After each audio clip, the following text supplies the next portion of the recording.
Welcome to the React Show, brought to you from occupied Miwok territory by me, your host Thomas, and a change in weather. What is it like to bootstrap a software as a service company? How do you stay motivated as a single founder? When is your product actually ready to launch? Today, our guest will answer these questions and more as we discuss their current and previous startups and what that experience is really like. Thank you so much for joining me today. I'm super excited for our guest, and I know it will be a ton of fun. And now, senior front-end engineer at GitLab and founder of Stormkit, Savas Vedova. Welcome to the React Show, Savas. Hello, everyone. This is super exciting to be here. Awesome. Yeah, I'm super excited to have you. I've really enjoyed learning more about Stormkit and talking with you. And we were talking a little bit before the show about how we sort of got into programming. And I was like, oh, yeah, I had dial-up and I had this, made websites on this thing called GeoCities. Have you ever heard of that? Yeah.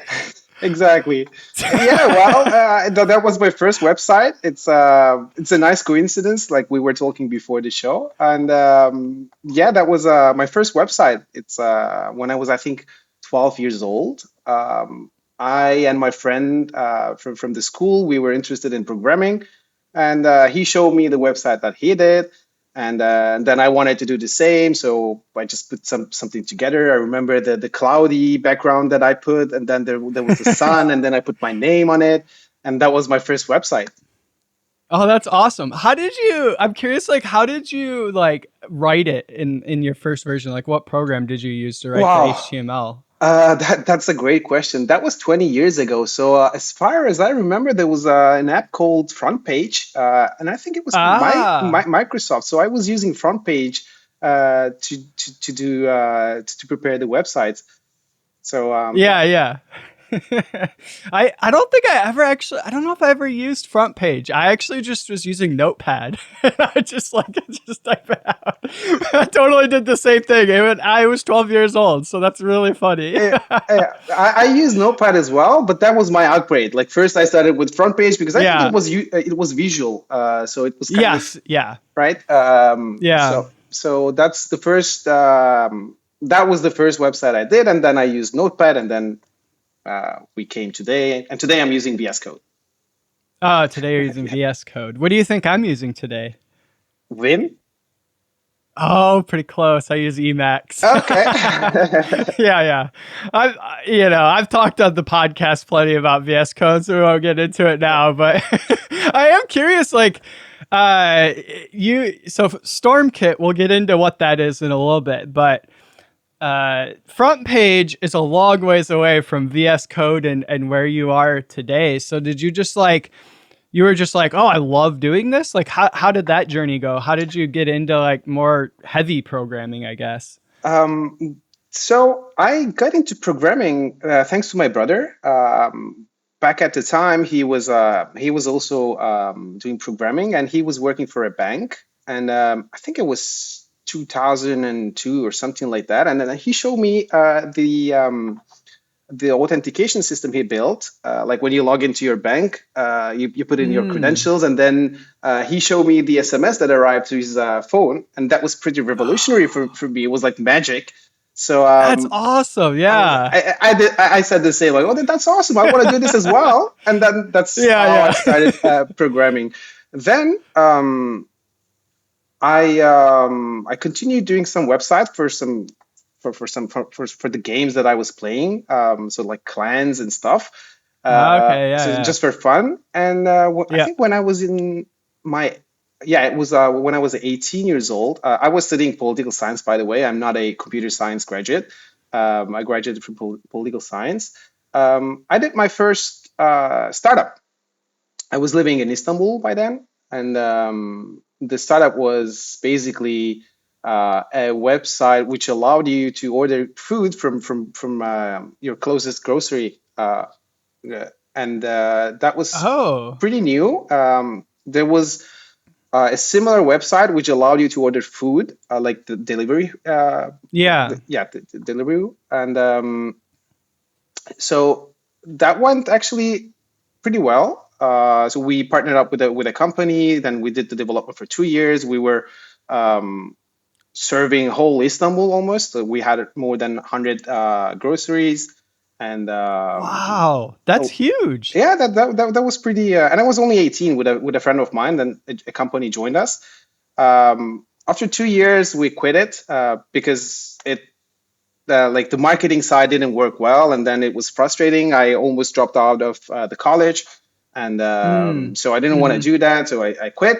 But thing is, after a couple of years, a startup like that emerged in Istanbul. It's called Getir, and Uh-huh. now I think it's one of the first unicorns in Turkey. So essentially, they're doing the same thing. It was wrong How do you feel time. about that? Um, a lot of people ask me this. I think Yeah. I still feel great because Yeah. this is a journey. I mean, like Totally. when you do something like this, you acknowledge that there is a chance to fail, right?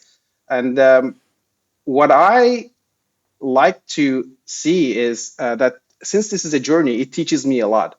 And I think it helped me to come where I am today, and I'm a happy person. So I never Yeah. see it as a failure. Yeah. Yeah, that's I remember recently in like a sort of interview type thing for some work, somebody asked me about like my failures, and it's one of those things people always ask you, but I'm always like, I just don't frame things as failures, It's like I learned a lot. Like how is that a failure? Exactly, exactly. Yeah.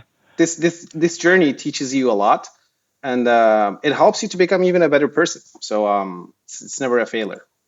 Yeah, yeah. So I guess like sort of moving forward then, now your big project is Stormkit, right? Yes. So what is like real quickly for people that might not know, what is Stormkit, and also why should somebody use it? Yeah, that's a pretty good question. So Stormkit is a platform, is a service. It allows JavaScript developers to deploy their applications into the cloud. So it's very similar to Vercel and Netlify. And actually, Stormkit launched right when Vercel was still now by then, Mm, and it was they were still doing deployments, but in a server environment. yeah. They were using servers. So we kind of launched at the same time, and yeah, it's been 4 years already, or more than 4 years. I think 5 years Wow, that's a almost. lot. Yeah, it's a Yeah, lot. so you went from delivering groceries, and then you're like, what would be the next step up? Let me deliver websites. Is that Exactly. how it went? Exactly. No, the idea came like I was working for a company in Switzerland, and it's basically an like an e-commerce website, like eBay, in the eBay Yeah. version of Switzerland. Let's put it that way. And we were at that time we were using React, and we wanted to do server-side rendering. And I remember we spent a few months because it was still a new technology, and we spent a few months to understand how it works, to see the challenges. And I remember saying to myself, like, there should be a service which does this for us. Like, not every company has the Yeah. time to spend this much energy to put it this much energy to do server side rendering. And that's actually how I came up with this with the idea. So I Okay. wanted to do an on-demand server, like pre-rendering of a pre-rendering service. So that's how Stormkit started. But I mean, it evolved Oh. into a platform as a service. Yeah. Interesting. So I can at least say, Stormkit now, it's interesting to look at because it feels like something I have done like 100 times at this point, like setting up a GitHub action pipeline or on GitLab or whatever, like I love having it set up so somebody creates a PR, it deploys the version so I can check it out, or like that whole thing. And so yeah, it's like totally makes sense to me. I see this, I'm like, oh yeah, this makes a lot of sense. It facilitates a lot. I mean, you don't have to go through this the setup process. So if you're building a startup, for instance, Yeah, you wanna exactly. you want It's to a lot do of work to do exactly on your own. Yeah. exactly. So who do you see as somebody that would use Stormkit? Like, what do you imagine? So it's since we are targeting JavaScript applications, I imagine front-end engineers would use this. Like that was my Yeah. first thought because I was also doing front-end engineering in my previous company, Hmm. um, and not every front-end engineer likes to deal with infrastructure, setting up pipelines, You're dealing. kidding me. Every front end engineer I've ever met, it's like all they dream of. They're like, oh my God, I wish I could spend all day configuring Docker and Yeah, exactly. So, this is the target. But gonna be quite transparent. We're also having our challenges because it's a crowded market, right? So yeah. there are already big players like Vercel and Netlify. As far as I know, they both received a lot of funding. They have Yeah. bigger teams. So if an enterprise, for instance, wants to host their website, because they usually tend to go to companies that have more funding, bigger teams that can deliver SLAs, and this has been a challenge for us because Yeah. for a long time it was a one man show, Stormkit. So it's hard to convince these players, right? So I was always struggling with finding the right customer target. Yeah. On the other side, there are also like indie hackers who would like to host their websites or their apps, but they're usually Yeah. looking for a free version. So you Yep. have the two edges. One edge looks for a more sophisticated company because they want to trust, Mm-hmm. and then on the other side, there are indie hackers that usually want to host their websites for free. So Yeah. and if you're bootstrapped, you don't have the resources to do this for a long time. That's Yeah. actually why we recently switched to free trial, because we were not able to host these websites for free anymore. Yeah.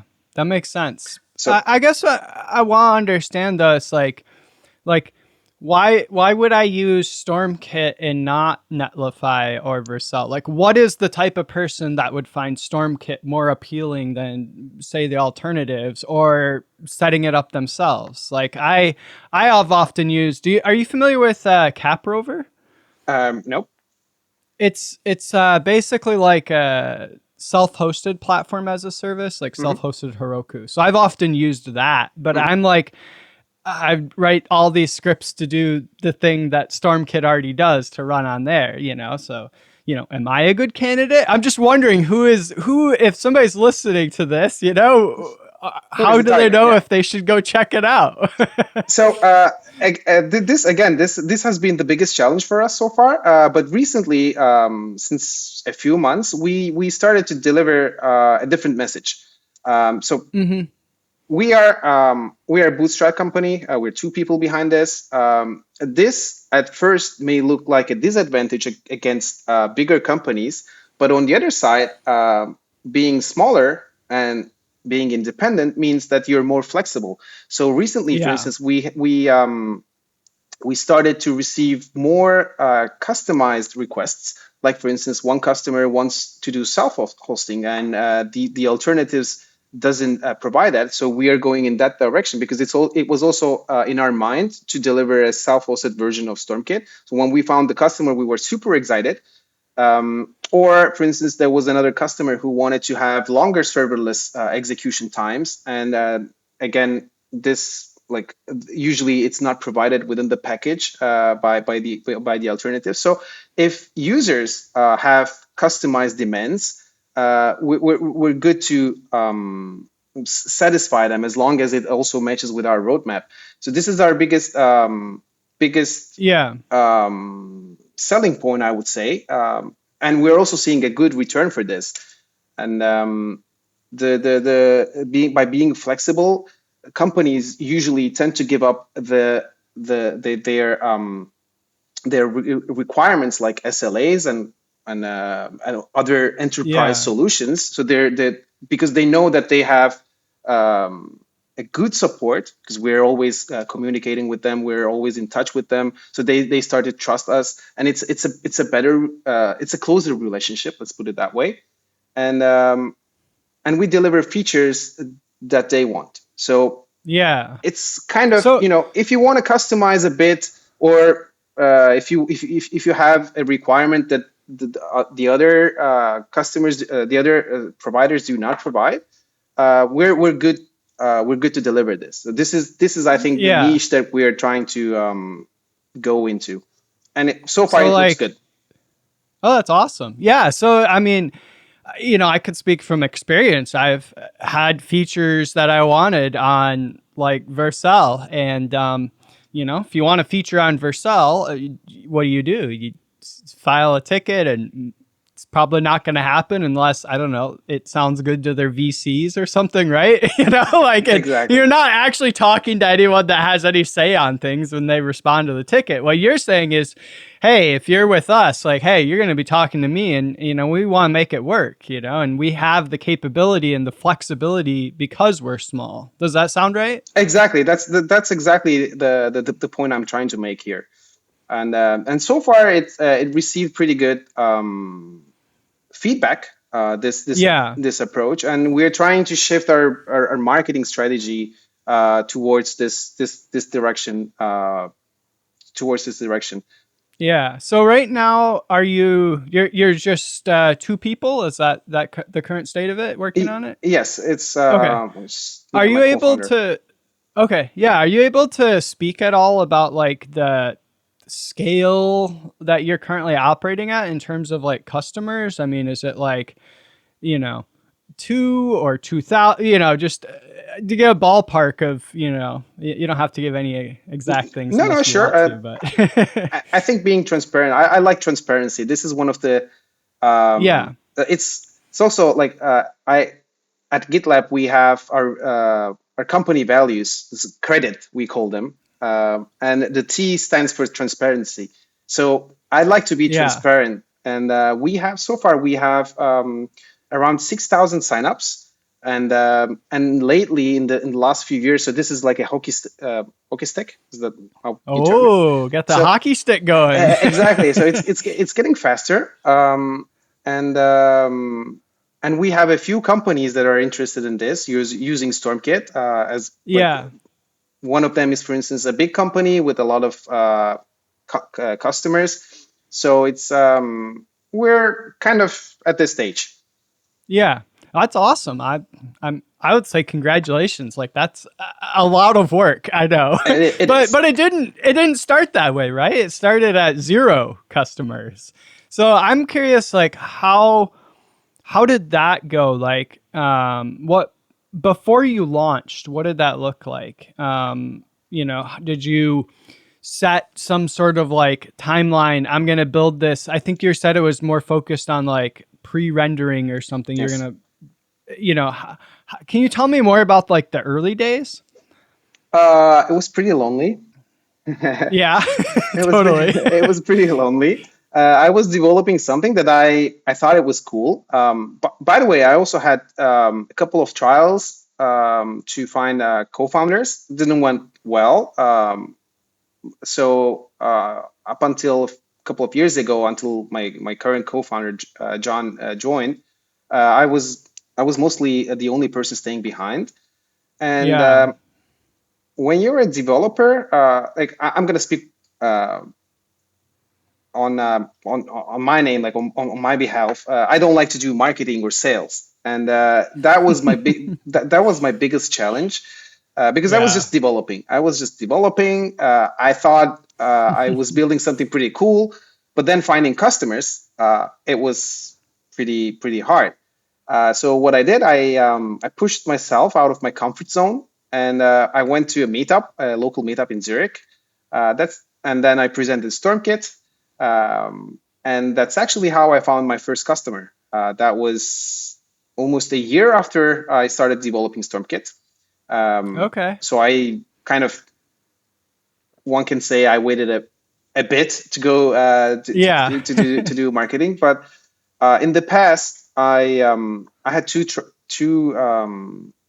startup initiatives, and my learning was that when I keep pushing for some stuff, it Mm-hmm. I just burn out. So this time I said Mm. I'm gonna take my time. I'm not gonna be in rush, because that Yeah. just puts stress on me, and I like to do something long term. So I went kind of on my pace, but until recently, to be honest, we didn't even publish articles. Didn't do quite Mm-hmm. marketing, so we were just developing features, and that's actually when we started to realize that, okay, we're building something cool, but we need to showcase this. We need to put this Yeah. on the front page somewhere. So So when you initially started, um, did you like set some sort of launch date, or like how did that go about? Or was it just you built it and you went to this meetup and somebody was interested and you're like, okay, I guess I'm launched now. Like what was that process like? so I am a bit so when I develop something, for me, I always have ideas, right, on the tool that I'm developing. So for me, it's never finished, and I always waited. Yeah. Yeah, it's. I think it was the same for Michelangelo. When he was crafting David. For him, this never finished, and at the end, his commissioners said, "Okay, this is pretty cool. Now you should stop." And Yeah. it's the same. I think this is a big challenge for a lot of entrepreneurs. It's never a finished product. So I always waited. Hey, I always said, let's wait for this feature and then I'm going to Yeah. release it. But I realized that this is the wrong approach. You should release. Actually, you should go to the customer even before the feature is there. So because Is that you what you did for Stormkit? not at the beginning, but now it is. Not to be. Yeah, Okay. now it Yeah. is. Now it is. Now we're only developing features if there is demand for it. So, for instance, I mentioned self hosting. That was Yeah. always on our roadmap, but we never developed it because it requires a lot of effort. But then at the end of the day, if you don't find any customers, it doesn't make any sense. So what we did was we waited, and then a customer came and asked for self-hosted version. So that's when we actually started to developing. So we are at the process of developing a self-hosted version of Stormkit. Okay, that's cool. I do want to. I'm curious about like, so early on when you were first getting started, were you like scared in any sense to like sort of get customers and launch it? Like, and I think especially being a more infrastructure type project, even it sounds like initially I would still call that infrastructure, platform type project, right? Like It is. that to me is like kind of the next level, because then people are like it's not like I don't know, a to do app and maybe it goes down for an hour, like okay, whatever, right? But like if you're hosting something or somebody's depending on it for their own thing, that's like the next level, right? And I think there's like, and you have to be more sensitive to security and all these things. Like, were you nervous about all that getting started? I'm still nervous about it. Yeah. I'm still nervous about it. It's especially when I was alone. Uh, kind of, it was always pushing me back. Maybe that's also why Yeah. I didn't want to do marketing, because what if this thing Mm. takes off and I'm not ready for it, and people start to deploy their websites and then it goes down? What happens? Like I don't want to, like, okay, I'm providing them this service, but on the other side, I'm also responsible for their websites. And as you said, this is not a Yeah. to do app. It's a hosting service. So Yeah. that always um, pushed me back. Mm-hmm. But this also had an advantage. We focused a lot on our infrastructure. And when my co-founder John joined, we did a lot of improvements. We automated a lot of stuff. now we have the monitoring systems. We have alerts. For instance, we also put alerts on our customers' website. So if something happens, we Mm. get Hmm. notified before they notify us. Um, and Nice. and we have a lot of backups. We have redundancy. So Yeah. we were feeling much more confident about our service. And Yeah. so this may sound like something a disadvantage, but we learned from it, and then we turned into an advantage because we prepared the Oh, system. absolutely. I absolutely agree. I think that's been my experience. Like, I remember when I was launching one of my first SaaS products, and I was so nervous about it going down. Like, I built this like way over complicated like failover system and like all this other stuff that I think in hindsight probably didn't actually, it probably made it less reliable. Like, I was just so nervous about it, you know? I understand it. Yeah, I've been there. I've been there. Yeah. It's like one of those things that like you don't, it's sort of like this big unknown, but it's so scary and you just don't know how to deal with it. I'm curious at this point if you have any advice for like somebody else starting out, like based on your experience. Like, what have you learned about how to approach that type of thing? Uh, so in my experience now, I would say that um, just go for it. Because Yeah. the more you make mistakes, the more you learn. It's this might sound like a cliche, but it's actually true. I'm pretty happy when new customers came on board and then they found bugs, because Yeah. it means I'm fixing something for also like for them, but also Yeah. for some future customers.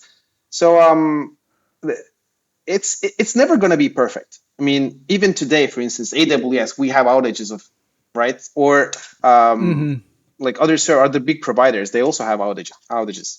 So it's never going to be perfect. We just Yeah. have to go for it and then make sure that it gets better over time.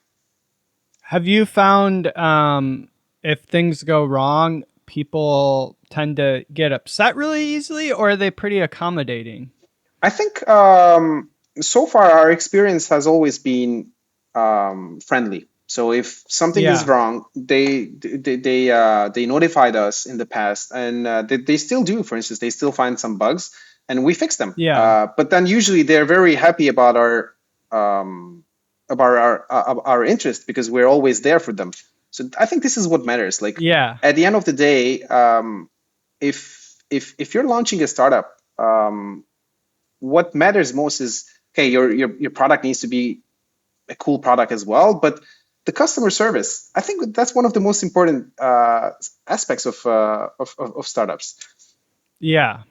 Absolutely. And I think that's a really great, I don't know, analysis because it's been my experience too. Like I was initially really scared when I would launch things because in my head it was like, oh, if this goes down, it's just like the end of the world and you know whatever. And then it inevitably happens. Something goes wrong, you know, and it's not like people love it, but they were always like, "Oh, I get it. Yeah, like that happens." And you I think as long as you're like responding in a human way and being like, "Yeah, we're working on making it better," and you know, type of thing. I found it's not really an issue. Maybe I'm just getting lucky, but it sounds like that's kind of your experience as well. Exactly. Like if today you're a better person or a better product than you were yesterday, I think they like this. This Yeah. Yeah. this usually has been my experience, and I also noticed that a lot of times we tend to make the problems bigger than they usually look, right? So, for instance, today Yeah. I was late for the show because I was stuck in the traffic. And for me, it was the end of the world. I was like, oh, I'm late. I shouldn't be late. But then when I talked to you, you said it's fine because I made the early notice to you. I gave you a notice. I told you that I'm gonna be late, and I think you like this Yeah. the approach that I told you beforehand. And Absolutely. Yeah. so And you know, it's one of those things that you could probably say applies to the way you run Stormkit, but I always schedule a little bit of padding time in because you never know what's going to happen. Sometimes people have technical issues. It's just Exactly. how life goes, like Exactly. yeah. So I do you have any like actual stories from like the early days when something went wrong or it went down and you were like scrambling or any of that or just any challenges, I guess? Like Um, Thinking about it, um, apart, well, quite frankly, apart from little bugs, we you almost were perfect. we almost never had a big issue. Yeah, I'm not gonna Yeah, say yeah. I'm perfect, but we never had this experience. Did you have that experience like at one of your earlier things, like the grocery delivery or anything, where it was like that type of thing where I don't know, it seemed really challenging? The challenging part was uh, so we prepared a pretty good system. I'm pretty proud of myself. Like when I developed it, I was not doing programming professionally. I was a student. Yeah. I was a political science student, and because in Istanbul at that time, people were not used to technology that much. They were not used to Yeah. receive orders online. We Yeah. always Yeah. had to call them like, "Hey, hello, you have an order. Can you please check it out?" And Really? yeah, Wow. That's and like high tech. this is not scaling up well, right? So what I ended Yeah. up doing was, so we had a spare computer. I opened a tab. I think it was a Internet Explorer, and then there was a script running there, a JavaScript, because I was familiar with JavaScript, and Yeah. I think PHP, and we were doing it in C sharp. But anyways, so I prepared a script which used Skype API by the time, and it kept checking orders. If there was an order that was not being checked for 5 minutes, it used Skype API to call the market automatically, and then there was an automatic message that was played telling them. Yeah. So this was a big challenge, and this is how we fixed it. It actually pretty worked pretty well. Yeah. So it's almost like you might not be able to anticipate what the actual big challenges are, but you handle them when they come up. Yeah, exactly. Another challenge. I think this is now that that I thought about it. So with Stormkit, things are always so not. Let's put it this way. Sometimes there are also malicious users, right? Especially in the hosting environment. Mm, So yeah, definitely. our first experience with this was, so we didn't have any monitoring for capturing these malicious websites. So we were checking them manually, and Mm, it also didn't scale up well. We started to receive mails from AWS. So Stormkit runs on AWS right ah, now. yeah. And at one point, because we were late to React, without letting us know, they blocked our Oh no. IP. And Oh no. yeah, and then our hosting service was, it seemed like it was working, uh, Yeah, but for some reason, it did not work. So the of monitoring system was course. pretty cool, but with it, but then something did not work, and it took us the whole day to understand that we were blocked for this, and eventually this led us to build actually a phishing bot. John built it. It's pretty cool. Now it goes through Huh. all deployments. It checks, so it uses AI, and Yeah. it checks the website. If it looks like a scammy website, then it notifies us so that we check it manually. And if it's a phishing website, we just close it down. Huh. Fascinating. Yeah, that makes sense. That does sound like a challenge, though. It was a challenge, especially finding out that our RP was blocked. Yeah. Yeah, that is, man, I've been in those situations. It's so frustrating too. You're like, why couldn't you tell me? But then I'm Exactly. sure they're like, no, it's a malicious user. We will like shadow ban Uh, them or whatever. exactly. Yeah. So I'm curious, like you're doing stuff like this, and for a long time you were doing this by yourself. like as basically a solo founder, how did you stay motivated throughout? I imagine all the ups and downs. Uh, I think that brings me back to my previous answer when I said that I like to um, go with my pace now. That helps me staying motivated because let's be honest. I mean, this is a long journey, and if you're a solo founder, you're gonna be sometimes you're gonna lack the motivation.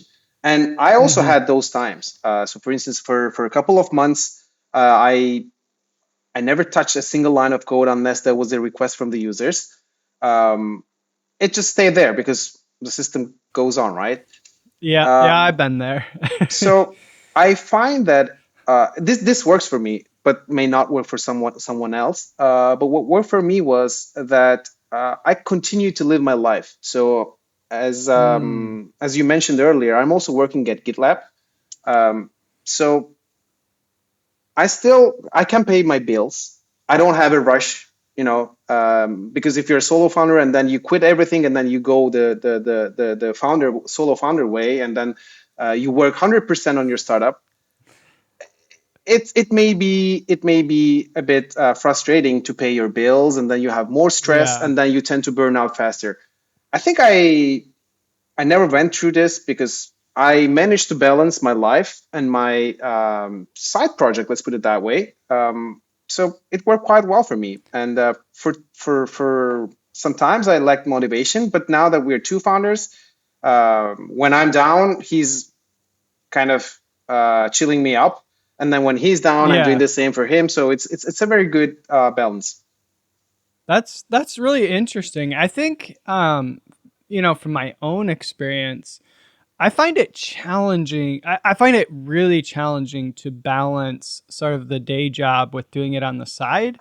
But like you've mentioned, it's also super challenging if, like, I've done it where I just quit everything and work on that as a solo founder. And that's also like super stressful, because like then you're depending on it.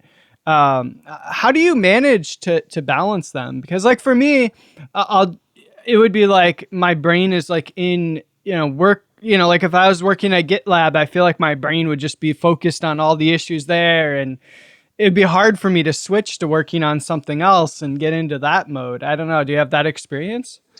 Uh, Not really, because since my childhood, the way we were grown up, we were educated, Yeah. and in Turkey, it's a bit you have to be multitasking because you go through a Okay. very harsh education system, and you have to focus on a lot of things simultaneously. So you learn multitasking, multitasking, yeah. Um, Yeah.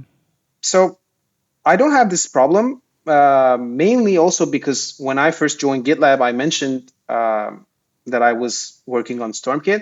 And that's actually, I think that's why they invited me to the interview. They liked what I built with Stormkit. At least Hmm. that's what my manager told me after they hired me. And we had a contract with them. We signed a contract with them that I can continue to work on Stormkit. And GitLab is very flexible in terms of work. So we don't have fixed hours. We don't have to work from a fixed location. It's an all remote async company, which I love. Yeah. And we also brought this culture to Stormkit with my with John. We're working remotely and we're async. We actually met a couple of weeks ago for the first time after 2 years Awesome. in real life. Nice. And so once you have this flexibility, I think you can manage your time pretty easily. Yeah. So it sounds like you've tried to take the approach of structuring your life to enable you to have a nice balance. Is that That's right? right. Yeah. That's right. I So far my goal was always to give me more freedom to work from Hmm. wherever I want, whenever I want, and this I think this is why I didn't also burn out with Stormkit or with any other job, and it's just works. Yeah, that's awesome. Yeah. So, if you're sort of looking at you've got this going right for a few years now, and you've got this balance figured out. Where do you go from here? Like, do you look at, say, the web world and you're like, okay, in 10 years, AI is going to be writing all the code and I'm just going to be, orchestrating it from above and it's all going to run on Stormkit. So we need to add these features to Stormkit. Like, I know I'm just making that all up, of course, but like, how do you go about that? Like, figuring out the future basically of Stormkit? Um, that's a pretty good question. It's hard to anticipate because a few years ago, serverless was like mm, it was um, it was not quite popular, right? When it first Yeah. came into the market, people didn't really see a use case for it. But then after a few years, companies like Vercel, Netlify, they brought a serverless into their core, and Yeah. serverless became something. So Something. exactly. So it was quite impossible to anticipate that.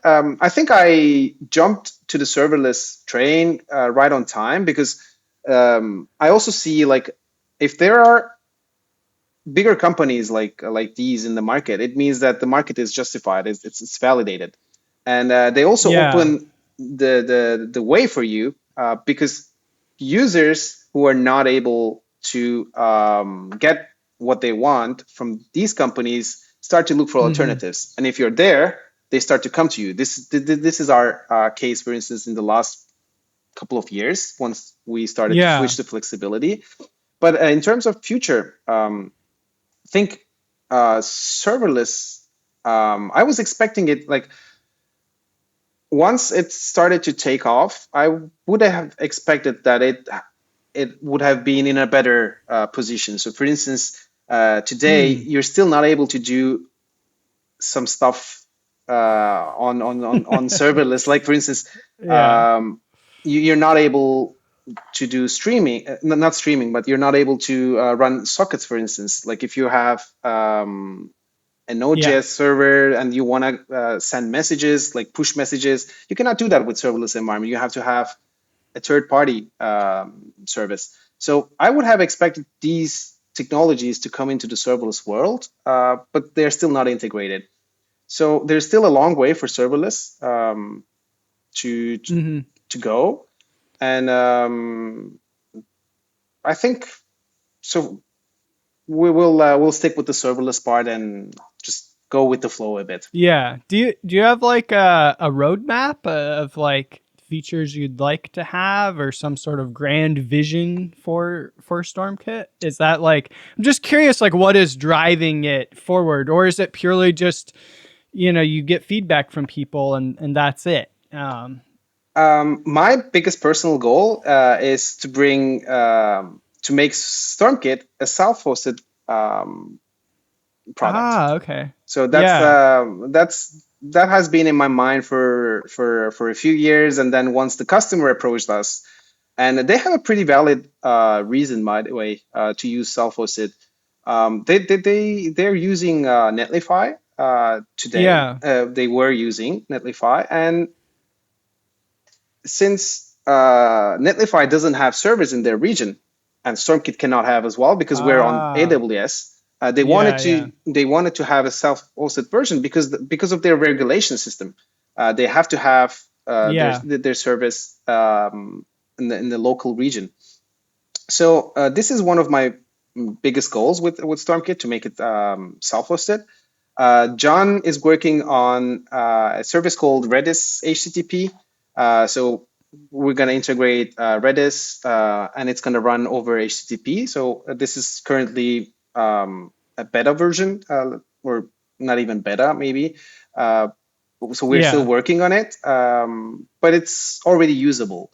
So I think these two features, they're in our roadmap for now. And in the And it's also, yeah, and those things also sound like differentiators too, because Netlify and Vercel and stuff are probably not looking at the self-hosted market, if we're being honest, right? That's my understanding as well. That's my understanding as well.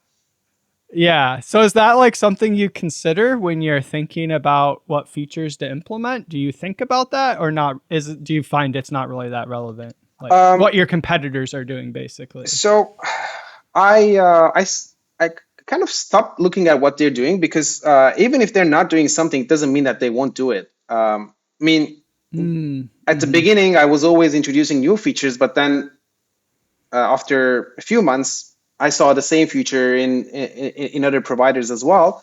So they have, first of all, they have more person power, right? So they have more employees, so they can build features faster.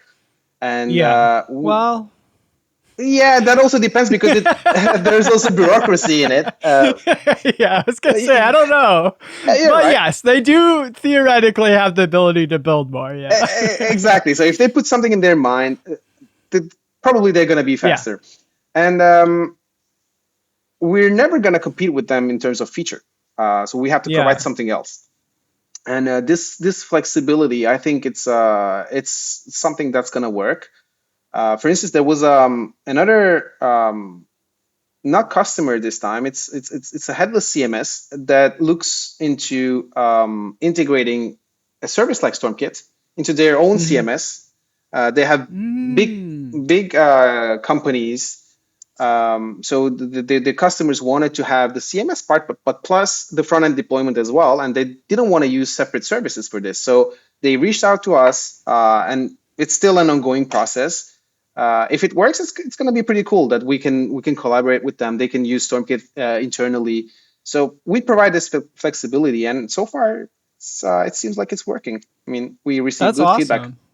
Yeah, I could say I would love. So I self-host things. Yeah, and that's mainly because at this point, so many services that I set things up on have gone away or changed their terms or changed their focus that I'm like, I just want to have something set up and just have it run and not have to worry about that. So actually I self-hosted my email until very recently. Okay. Yeah, like I was like, oh, I started on whatever, Yahoo Mail, and then that sucked, and then switched to Gmail, and then the interface was too slow, and blah, blah, blah. And so I'm like, I'm sick of always changing. And same with like hosting my websites. I'm like, I just want it to run. Like, I don't want to have to tinker with it every like 2 years with some companies like, oh, I'm shutting down or we got acquired or whatever, like having that control myself is, I don't know. I find it just saves me time in the long run. We actually have the same feeling for JavaScript. Every other day, there is a new framework. Yes. And then every other day, the existing frameworks have a different major version, which has a lot of breaking changes. So you have to keep up with them. And it's super. That's actually why I prefer not to use frameworks. And I came up with this, I created a monorepo template. It's basically using Wit, the bundler. And it's basically a configuration which has server-side rendering, pre-rendering, or API enabled. So you just build your website the way you want. You don't have to depend on frameworks, and it just works. Yeah. And I'm using this internally. We're doing a lot of dog fooding. Some products, for instance, that we launched, we use the monorepo template, and we also transformed Stormkit's website, the landing page and the app into this monorepo template, and I'm pretty happy about it because I have the control. It doesn't. Yeah. There are not breaking changes every other day, so I totally get what you mean. Yeah, and it's actually that like not using frameworks is also a big part of it too. Like, and this is what I tell people. Like, and I don't know, I'm curious if you agree, but I'll say frameworks can be fantastic for starting something really quickly, but they can also be a horrible nightmare after that. Like, not only do they change, but the world changes around them and your product changes and maybe the framework doesn't support your use case.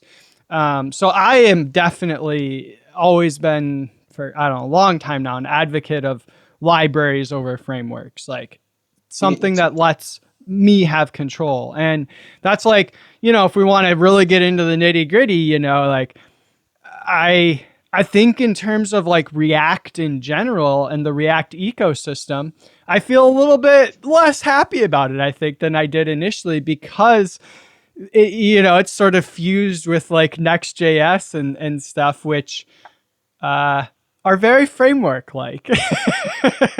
I don't know if you have like sort of the similar experience, but like I find it a bit frustrating. It's the same experience for me. And so for this is actually why we had to drop support for Next.js, because we were not able to cope up with their changes, and they are also so they have a very cool framework. That's right, and they have also a very cool product. Vercel is very nice, and but since they own both, they have Yes, that's what I was I was getting at. Yeah. they're taking advantage of this, and which makes complete sense. But then it's for us, Yeah. for instance, it's super hard to develop features around it. Yeah. Whereas it seems like you're focused more on kind of like enabling people to run something that's less dependent on the platform. And whereas Vercel and Next.js and there's similar products and similar companies that they seem to kind of be developing these two things in tandem, so they're kind of tied together in the end. Exactly. And I mean, it can work for you at some point, but it's also, I don't know, I find you get kind of trapped in it, which I hate. That's one thing you sacrifice when you use frameworks like this, because Yeah. you're gonna be vendor locked in after a while. And then, Yeah. as you said, if you have a custom requirement, something that is out of the general use case, then it's gonna be Yep. a nightmare. Oh, yeah. Yeah. Yes. I'm like tempted to just like start ranting on it. Yeah. Yeah.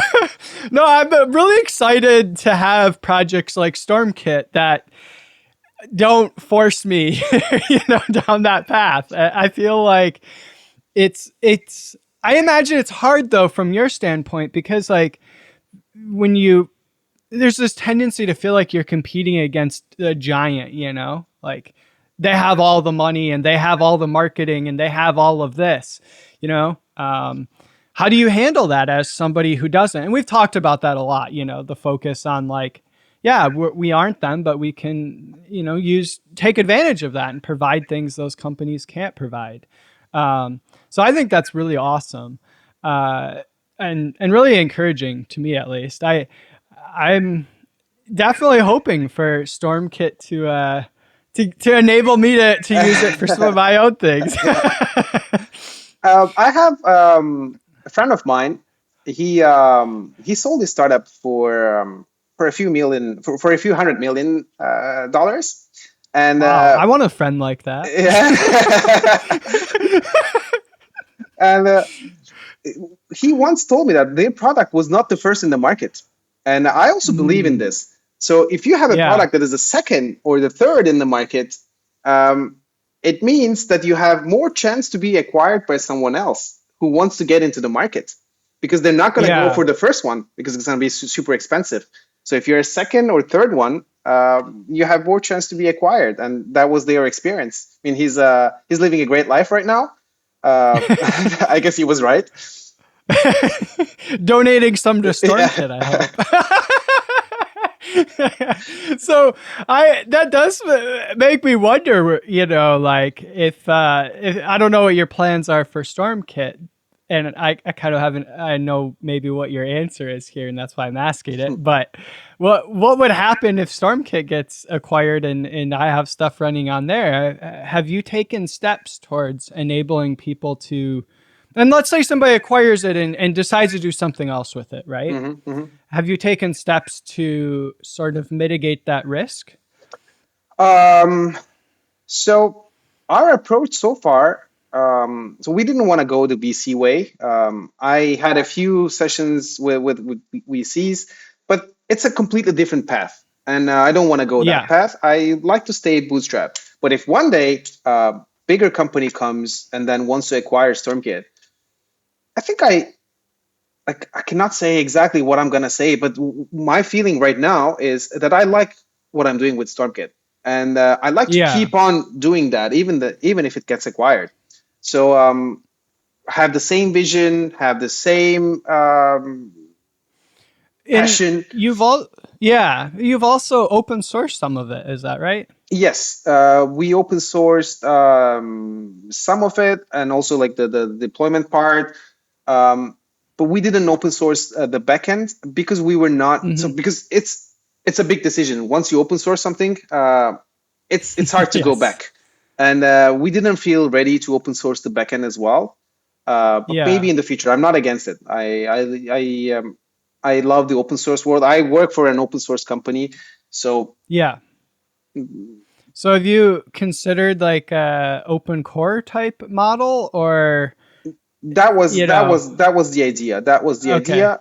But Yeah, then we yeah. started to focus on something else because the idea is that so the impression is that once you open source something, it's gonna take off.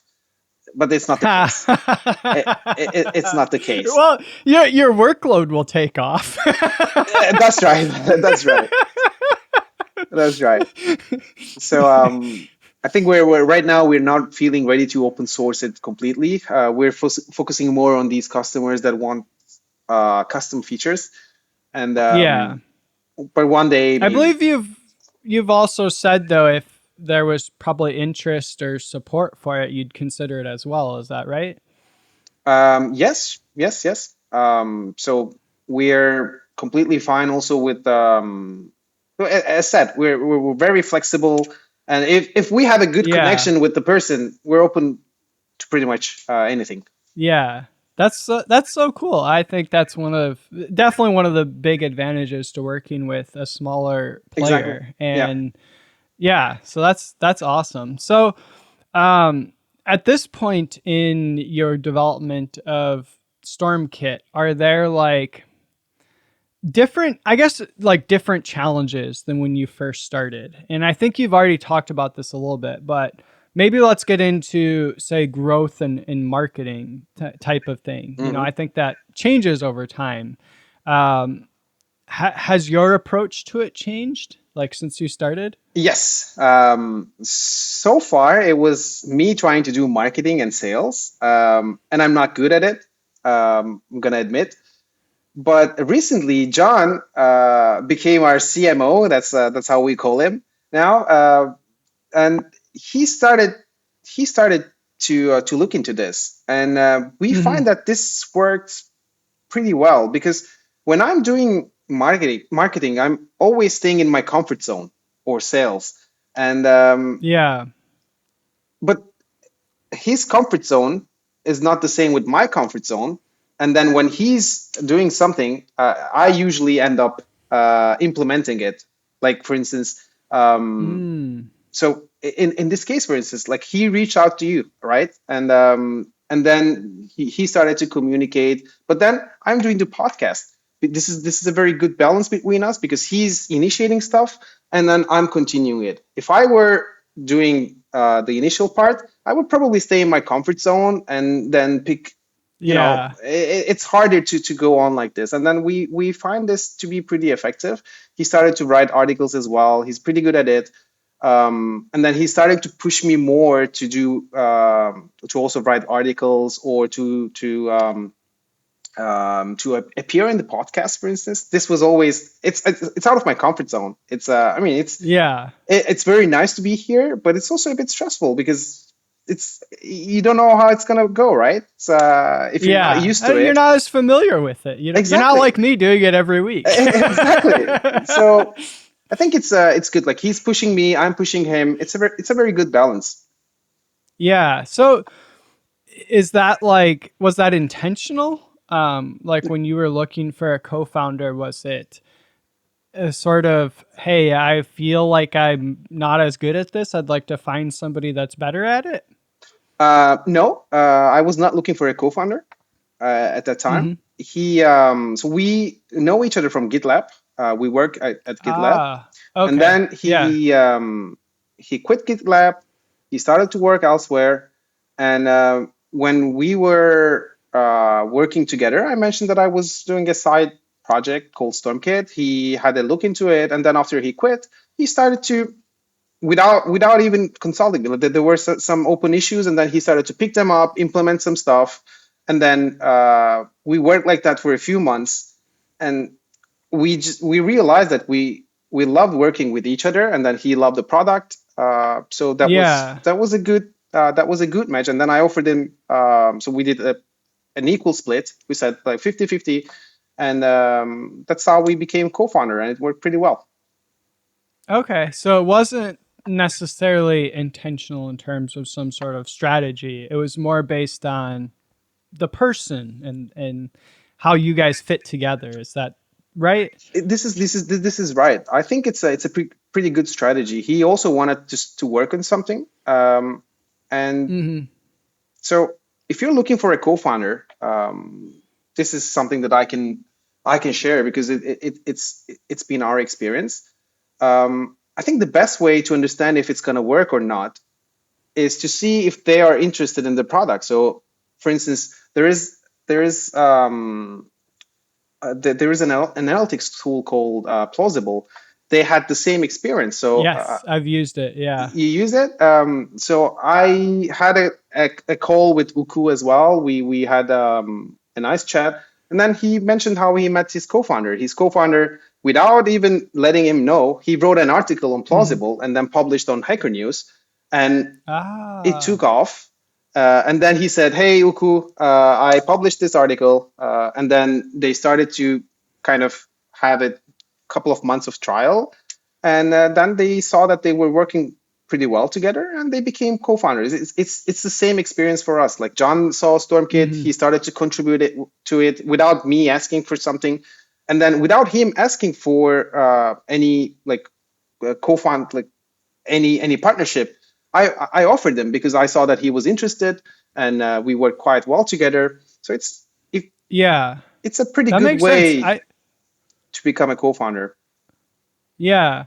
I think there's like I think there's a lot of people out there that are like doing the solo founder thing and they're like, I wish I had a co-founder. And there's like, it's one of those things that I guess in my experience, it's hard to force to happen in that type of thing. Like you can go and hang out with people, but like, I don't know. It's one of those things that I don't know if you have any more thoughts on this because I actually don't know the answer, but like, I'm like, I feel like the organic approach, like it sounds like you're describing, where it sort of develops, is kind of the ideal versus, sort of like the dating approach, And like when I've tried that, I found it to be very challenging. Like it's not really based on us working well together. It ends up being based on us just wanting to make something work. And later on, you find out you don't work that well together or something. I don't know if you have any thoughts on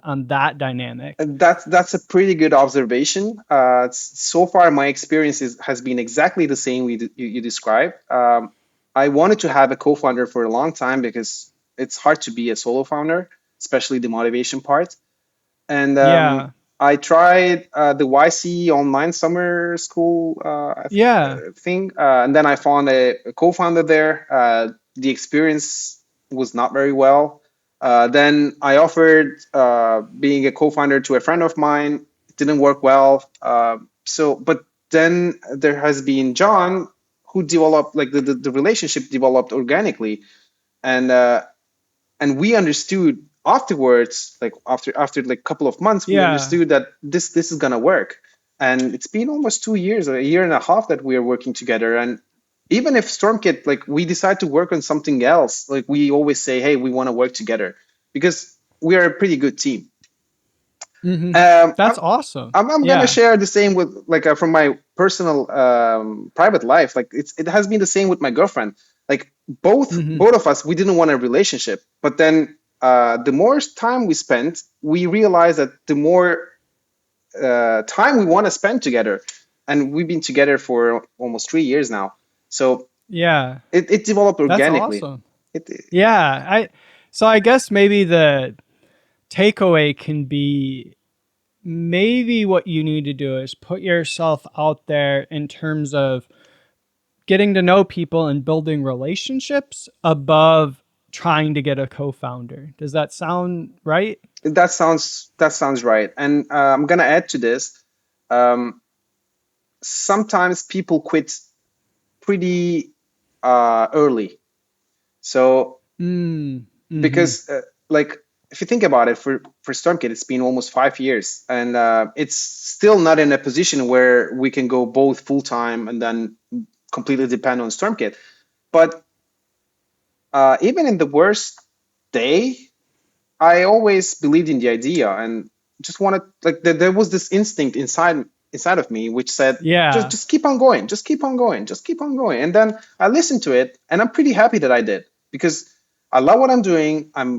I love working together with my co-founder, and we also deliver a pretty good quality product. We're happy about it. We love it. We're still passionate. So it's just keep on. Yeah, just keep on doing it. Yeah, I've found that's my experience too. Like what seems to be really interesting is the longer something goes, the more like I think of it as like inherent momentum it just builds. Like without you even really needing to do anything. Just purely the fact that it keeps going. Like I think it's my theory is it's a number of things. One, it's a signal to people that you're serious about it, right? And so, they go look for something and they're like, oh, this has been going for 4 years. It's probably going to keep going, exactly. versus like, hey, this has been going for 3 months. Is it going to be around in 3 months? Who knows, right? Exactly. And plus, so for instance, the article that I shared, so one of the partnership that I mentioned before, the headless CMS um, partnership that I mentioned before. So they found the article that I wrote, I think in January, March. So Yeah. so when you publish something, you expect Yep. immediate return, but just wait for it. I mean, if you believe in your product, if you believe that it's gonna make it's a useful product, just keep on doing.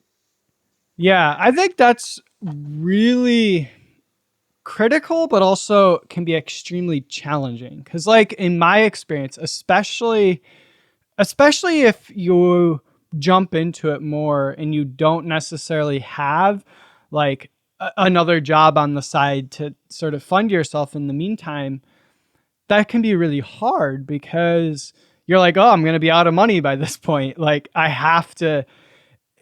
And so maybe another aspect of it is trying to put yourself in a position where you can keep going for a long time and see returns on these sort of longer term bets you're making. Yes, yes. I tried to do the second approach, and so far it worked for me. But then Yeah. I've been also on the first approach side. In the past, I was completely dependent on. I didn't mention this, but I had a second startup initiative Hmm. before Stormkit, and I was completely depending on it. I was living on a low salary, and I burned out after 6 months. Yeah. It just didn't work. But right now it's a long process. I never burned out. When I need to take time off, I take time off. When I need to focus, I focus. So it just works. Yeah. It sounds like it's a lot in understanding yourself and your Yes. own needs because like I've heard other people that are like, oh, I've learned I have to go all in or I don't push myself enough to actually launch things and they found that works for them. I'm probably a lot more on your side where I found that that level of stress burns me out, but that's like something I've had to learn too, and learn how to listen to my own body and what it's telling me about what I can do and that type of thing. And maybe this goes back to earlier in our conversation where you don't necessarily know until you try things as well, right? Yes. Like, it sounds like that's part of been your journey as well. It's like you had to learn that about yourself. Exactly. So it took me 2 startups to learn my pace and understand my requirements, my needs. So now I'm just listening to them. So that's actually what matters. It's because as I said before, what works for me may not work for you, or the other way around. But what Exactly. actually works is your needs. If you listen to your needs and you find the good balance, I think it's gonna work. Yeah, I completely agree. I think that's a great place to sort of tie things up here. And I just want to thank you again, Savas, for being on the show. It's been a lot of fun. I really enjoyed the conversation and, Thanks, likewise. talking about the 56K modem and everything in between. Exactly. Yeah, so thank you for coming on and sharing your experiences with us. Yeah, absolutely. Thanks for having me here. And best of luck with Stormkit. I like it. I'm very excited for it and for the future. And I can't wait to see what you do with it. Thanks a lot. Awesome. Well, thank you again. And thank you all for joining us. See you later. Bye-bye. Bye.